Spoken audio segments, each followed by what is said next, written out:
నమస్కారం. City news కి స్వాగతం. నాటి వార్తలోని ముఖ్యాంశాలు. జంగారెడ్డిగూడెం మహీంద్రా షోరూమ్ కు విచ్చేసిన పోలవరం ఎమ్మెల్యే, గిరిజన శాసనసభ committee chairman Mudiyam Srinivas. ITDA ద్వారా గిరిజనులకు అందజేసే ట్రాక్టర్స్ విశిష్టతను తెలుసుకున్న ఎమ్మెల్యే.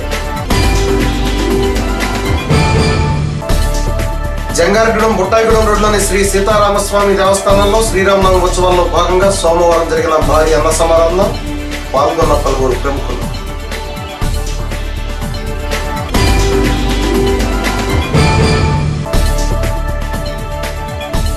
జంగారెడ్డిగూడెం గాయత్రి ఇంజనీరింగ్ కళాశాల నందు రెడ్ క్రాస్ మరియు వస్తా ఫౌండేషన్ ఆధ్వర్యంలో ఏర్పాటు చేసిన రక్తదాన శిబిరం.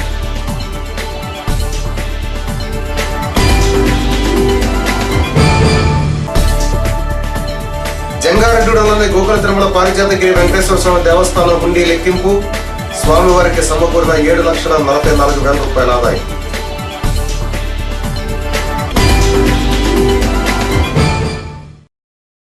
పట్టిసీమ ఎత్తిపోతల పథకం శంకుస్థాపన కార్యక్రమంలో స్మార్ట్ వార్డ్, స్మార్ట్ విలేజ్ మరియు స్వచ్ఛ భారత్ అంశాలపై జంగారెడ్డిగూడెం పట్టణానికి చెందిన రాష్ట్ర జానపద కళాకారుల సంఘం ప్రధాన కార్యదర్శి ఎల్ఆర్ కృష్ణబాబు బృందం ప్రదర్శించిన కళాజాత సభికులను ఆలోచింపజేసింది. ఈ ప్రదర్శనను తొలగించిన ఏలూరు ఎంపీ మాగంటి బాబు, దేవాదాయ మంత్రి పైడికొండల మాణిక్యాలరావు, పోలవరం ఎమ్మెల్యే ముడియం శ్రీనివాసరావు, దెందులూరు ఎమ్మెల్యే చింతమనేని ప్రభాకర్, జిల్లా పరిషత్ చైర్మన్ ముళ్లపూడి బాబరాజు, ఎల్ఆర్ కృష్ణబాబు బృందాన్ని అభినందించారు. పోలవరం ఎమ్మెల్యే, గిరిజన శాసనసభ కమిటీ చైర్మన్ ముడియం శ్రీనివాస్ సోమవారం జంగారెడ్డిగూడెంలోని ఏలూరు రోడ్లో ఉన్న మహీంద్రా షోరూంను సందర్శించారు. ఐటీడీఏ ద్వారా గిరిజనులకు అందజేసే ట్రాక్టర్స్ ఎంపిక నిమిత్తం ఆయన ఈ పర్యటన చేశారు. మహీంద్రా కంపెనీ ట్రాక్టర్స్ విశిష్టతలను స్వయంగా అడిగి తెలుసుకున్నారు. గిరిపుత్రులకు అందించే ట్రాక్టర్స్ నాణ్యమైనవిగాను, దీర్ఘకాలం మన్నేవిగాను, సర్వీస్ విషయంలో ఇబ్బందులు పడకుండా ఉండేందుకు స్వయంగా పరిశీలిస్తున్నట్లు ఆయన సిటీ న్యూస్తో తెలిపారు. గిరిజనుల అభివృద్ధికి చిత్తశుద్ధితో కృషి చేస్తానని, ప్రస్తుతం ప్రభుత్వం కూడా గిరిజనుల అభివృద్ధికి అంకిత భావంతో పనిచేస్తుందని అన్నారు. ఈ కార్యక్రమంలో నగర పంచాయతీ చైర్పర్సన్ బంగారు శివలక్ష్మి, తెలుగుదేశం పార్టీ నాయకులు రాజాన పండు, పరిమి రాంబాబు, నందెన సతీష్ తదితరులు పాల్గొన్నారు. ఈ సందర్భంగా షోరూమ్ కు విచ్చేసిన ఎమ్మెల్యే శ్రీనివాస్ ను షోరూమ్ నిర్వాహకులు ఆకుమర్తి రామారావు, టీడీపీ నాయకుడు పాతూరు అంబేద్కర్ ఘనంగా సత్కరించారు. ట్రాక్టర్ల పనితీరును చూడడానికి, వాటి స్పెసిఫికేషన్ చూడడానికి వచ్చానండి. అన్నీ బాగున్నాయి, మంచి బండి. మేము గతంలో కూడా మేము ఉపయోగించేది కూడా అదే బండి. అయితే ప్రస్తుతం రాష్ట్ర ప్రభుత్వం నన్ను గుర్తించి గిరిజన సంక్షేమ చైర్మన్గా ఎన్నుకున్నందుకు మన స్పీకర్ గారికి నా కృతజ్ఞతలు తెలియజేసుకుంటున్నాను.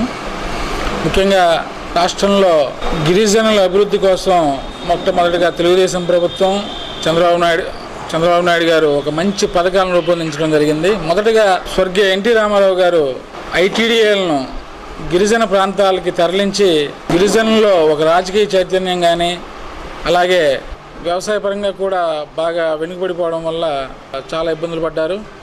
ప్రస్తుతం ఒక మంచి బడ్జెట్, సుమారు 1,000 కోట్ల రూపాయల బడ్జెట్ కేటాయించి గిరిజనులకి పెన్షన్ని 50 సంవత్సరాలు వస్తేనే, 50 సంవత్సరాల వారికే బాగా వెనుకబడిన కొన్ని తెగలకి 50 సంవత్సరాలు నిండితేనే 1,000 రూపాయల పెన్షన్ ఇవ్వడం కానీ, అలాగే విదేశాల్లో చదువు కోసం ఒక స్పెషల్ బడ్జెట్ కూడా కేటాయించడం జరిగింది. ముఖ్యంగా నిన్నే చంద్రబాబు నాయుడు గారు మా నియోజకవర్గంలోని పట్టిసీమ సందర్శించడం జరిగింది. ఒక శంకుస్థాపన, ఎత్తిపోతల పథకం మీద శంకుస్థాపన చేశారు. అది ఫ్లడ్ వాటర్ ఉపయోగం లేకుండా 3,000 టీఎంసీల నీరు సముద్రంలోకి వెళ్ళిపోవడం ప్రతి సంవత్సరం మేము చూస్తున్నాం. ఒక మంచి ఆలోచనతో నిజంగా గత ప్రభుత్వం ఆ కాలువలు తవ్వి 10 సంవత్సరాలు అవుతోంది, నిరుపయోగంగా పడి ఉన్నాయి. ఈ ఎత్తిపోతల పథకం ద్వారా రైట్ మెయిన్ కెనాల్ నుంచి కృష్ణా డెల్టాకి ఈ నీరు తరలించడం జరుగుద్ది. ఇది ఒక మంచి ఉద్దేశంతో అటు రాయలసీమ ప్రాంతానికి సాగునీటికి కానీ, తాగునీటికి కానీ కరువు తీర్చడానికి చంద్రబాబు నాయుడు గారు ఈ ఎత్తిపోతల పథకాన్ని ప్రారంభించి రాష్ట్ర ప్రజలకు ఒక గొప్ప వరాన్ని కానుకని అందించారు. జంగారెడ్డిగూడెంలోని బుట్టాయిగూడెం రోడ్లో ఉన్న శ్రీ సీతారామస్వామి దేవాలయం నందు శ్రీరామనవమి ఉత్సవాలు అత్యంత వైభవంగా నిర్వహిస్తున్నారు. ఉత్సవాల ముగింపు రోజులో భాగంగా సోమవారం అర్చకుల ఆధ్వర్యంలో స్వామివారికి ప్రత్యేక పూజలు నిర్వహించారు. ఈ ఉత్సవాల్లో భాగంగా ఆలయ ప్రాంగణంలో సోమవారం భారీ అన్న సమారాధన కార్యక్రమాన్ని ఏర్పాటు చేశారు. ఈ సందర్భంగా స్వామివారికి మహానైవేద్యంగా సమర్పించిన ప్రసాదాలను సంతర్పణ భోజనాల్లో కలిపి భక్తులకు వడ్డించారు. ఈ అన్నదాన కార్యక్రమాన్ని నగర పంచాయతీ చైర్పర్సన్ బంగారు శివలక్ష్మి చేతుల మీదుగా ప్రారంభించారు. ఈ సందర్భంగా వేల సంఖ్యలో భక్తులు ఆలయానికి విచ్చేసి స్వామివారిని దర్శించుకుని ప్రసాదాలను స్వీకరించారు. ఉత్సవ కమిటీ సభ్యులు ఈ సందర్భంగా మాట్లాడుతూ ఈ కార్యక్రమం జయప్రదం కావడానికి సహకరించిన భక్తులకు కృతజ్ఞతలు తెలియజేశారు. ఈ కార్యక్రమంలో ఉత్సవ కమిటీ సభ్యులు రాజాన సత్యనారాయణ, నంబూరి రామచంద్రరాజు, అట్లూరి రామ్మోహన్ రావు, చిట్టిరాజు తాతాజీ, అల్లూరి రామకృష్ణ, తూటికొండ దుర్గారావు, చిట్టిపైన రామలింగేశ్వరరావు, పశుమతి గుప్తా, వి ఉమాదేవి, జుజ్జూరి శ్రీనివాసరెడ్డి తదితరులు పాల్గొన్నారు. జంగారెడ్డిగూడెంలోని గాయత్రి ఇంజనీరింగ్ కళాశాల నందు వసుధా ఫౌండేషన్ వారి సహకారంతో రెడ్ క్రాస్ సొసైటీ ఆధ్వర్యంలో సోమవారం రక్తదాన శిబిరాన్ని ఏర్పాటు చేశారు. జంగారెడ్డిగూడెం బ్లడ్ బ్యాంక్ పరిధిలో జరిగిన ఈ కార్యక్రమంలో 35 మంది విద్యార్థులు మరియు ఉపాధ్యాయులు రక్తదానం చేశారు. ఈ సేకరించిన రక్తాన్ని ప్రభుత్వ ఆసుపత్రిలో అందజేస్తామని నిర్వాహకులు తెలిపారు. ఈ సందర్భంగా గాయత్రి కాలేజ్ యాజమాన్యం సెక్రటరీ చిట్టూరి దశరథరావు మాట్లాడుతూ రక్తదానం ఎంతో గొప్ప పని అని, ప్రాణాపాయ స్థితిలో ఉన్న ఎంతో మంది ప్రాణాలను కాపాడుతుందని అన్నారు. ఈ కార్యక్రమంలో గాయత్రి కాలేజ్ యాజమాన్యం principal doctor Tirupati Naidu, Vasudha foundation సభ్యులు దుగ్గిరాల ప్రసాద్, కొండపల్లి పండు, ఏరియా ఆసుపత్రి doctor Shivakumar, red cross staff తదితరులు పాల్గొన్నారు. ఈరోజు స్థానిక గాయత్రి ఇంజనీరింగ్ కళాశాలలో వసుధా ఫౌండేషన్ వారి ఆధ్వర్యంలో రెడ్ క్రాస్ సంస్థ వారు బ్లడ్ డొనేషన్ క్యాంప్ జరపడం జరిపింది. ఈ కార్యక్రమంలో మా కళాశాల స్టూడెంట్స్ భాగస్వాములు కావటం చాలా ఆనందంగా ఉంది. అన్ని దానాల కల్లా ఈ బ్లడ్ డొనేషన్ కార్యక్రమం చాలా గొప్పది. అన్నదానాల కంటే కూడా ఇది చాలా గొప్పది. కొన్ని ప్రాణాయామ సమయంలో ఇటువంటి బ్లడ్ డొనేషన్ కార్యక్రమం వలన మనం ప్రత్యక్షంగా కాకపోయినా పరోక్షంగా ఇతర ప్రాణాలు సేవ చేయడానికి అవకాశం ఉంటుంది. ఈరోజు స్థానిక గాయత్రి ఇంజనీరింగ్ కాలేజీలో వసుధా ఫౌండేషన్ ఆధ్వర్యంలో రెడ్ క్రాస్ సంస్థ ఏలూరు వారిచే మన జంగారెడ్డిగూడెం బ్లడ్ బ్యాంకు సంబంధించి బ్లడ్ డొనేషన్ కార్యక్రమం నిర్వహించడం జరిగింది. ఈ బ్లడ్ డొనేషన్ కార్యక్రమం అనేది గాయత్రి ఇంజనీరింగ్ కాలేజీలో పలుమార్లు నిర్వహించారు. ముందుగా గాయత్రి కళాశాల యాజమాన్యానికి, విద్యార్థులకు నా అభినందనలు తెలియజేస్తున్నాను. జంగారెడ్డిగూడెం మండలం లక్కవరం గ్రామంలో తెలుగుదేశం పార్టీ నాయకుల ఆధ్వర్యంలో పార్టీ ఆవిర్భావ దినోత్సవ వేడుకలు సోమవారం ఘనంగా నిర్వహించారు. దీనిలో భాగంగా గ్రామంలోని పార్టీ వ్యవస్థాపకుడు నందమూరి తారక రామారావు విగ్రహానికి పూలమాలలు వేసి ఘన నివాళులర్పించారు. అనంతరం ఎన్టీఆర్ విగ్రహం వద్ద ఏర్పాటు చేసిన చలివేంద్రాన్ని ప్రారంభించారు. చలివేంద్రం ప్రారంభ సందర్భంగా రస్న, మజ్జిగను ప్రజలకు అందించారు. ఈ కార్యక్రమానికి చింతలపూడి నియోజకవర్గ కన్వీనర్ మండవ లక్ష్మణరావు, జడ్పీటీసీ శీలం రామచంద్రరావు, మండల పార్టీ అధ్యక్షులు దల్లి కృష్ణారెడ్డి, లక్కవరం ఎస్ఐపి అప్పారావు ముఖ్య అతిథులుగా హాజరయ్యారు. ఈ కార్యక్రమానికి పార్టీ కార్యకర్తలతో పాటు ప్రజలు పెద్ద ఎత్తున హాజరయ్యారు. ఈ సందర్భంగా వక్తలు మాట్లాడుతూ తెలుగుదేశం పార్టీ ఆధ్వర్యంలో ప్రజలకు జరుగుతున్న పలు సంక్షేమ కార్యక్రమాల గురించి ప్రస్తావించారు.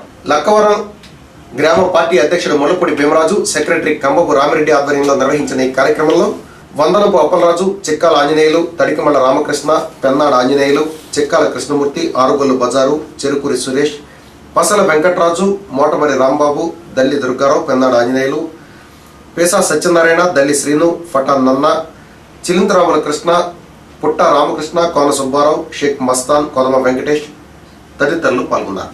గ్రామ సర్పంచ్ కొదమ మేరీ సరోజిని తదితరులు పాల్గొన్నారు. జంగారెడ్డిగూడెం మండలం పేరంపేట ఆర్సీఎం చర్చి నందు క్రీస్తు పరిశుద్ధ శిలువ మార్గ కార్యక్రమం సోమవారం నిర్వహించారు. ఈ కార్యక్రమంలో 40 రోజుల పాటు దీక్ష తీసుకున్న క్రీస్తు భక్తులు గ్రామంలో శిలువ మోస్తూ దారి పొడవునా ప్రార్థనలు చేస్తూ పాటలు పాడుతూ శిలువ మార్గాన్ని కొనసాగించారు. ఈ కార్యక్రమంలో మహిళలు సైతం పెద్ద సంఖ్యలో పాల్గొన్నారు.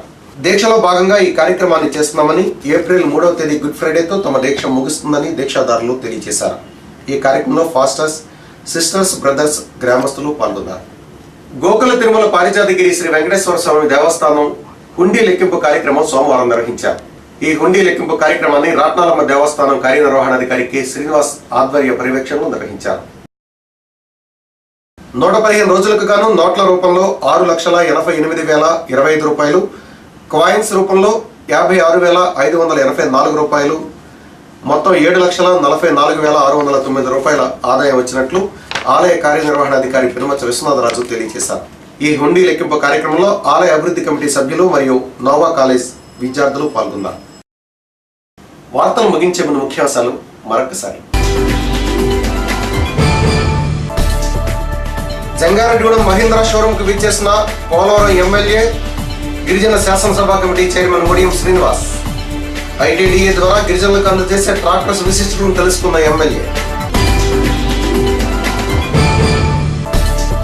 జంగారెడ్డిగూడెం బుట్టాయిగూడెం రోడ్లోని శ్రీ సీతారామస్వామి దేవస్థానంలో శ్రీరామనవమి ఉత్సవాల్లో భాగంగా సోమవారం జరిగిన భారీ అన్న సమారాధనలో పాల్గొన్న పలువురు ప్రముఖులు.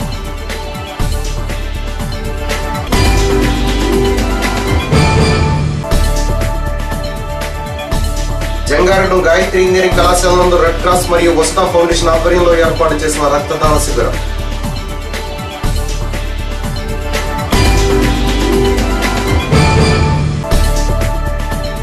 జంగారెడ్డిగూడెంలోని గోకుల తిరుమల పారిజాతగిరి వెంకటేశ్వర స్వామి దేవస్థానం హుండీ లెక్కింపు. స్వామివారికి సమకూరిన 7,44,000 రూపాయల ఆదాయం.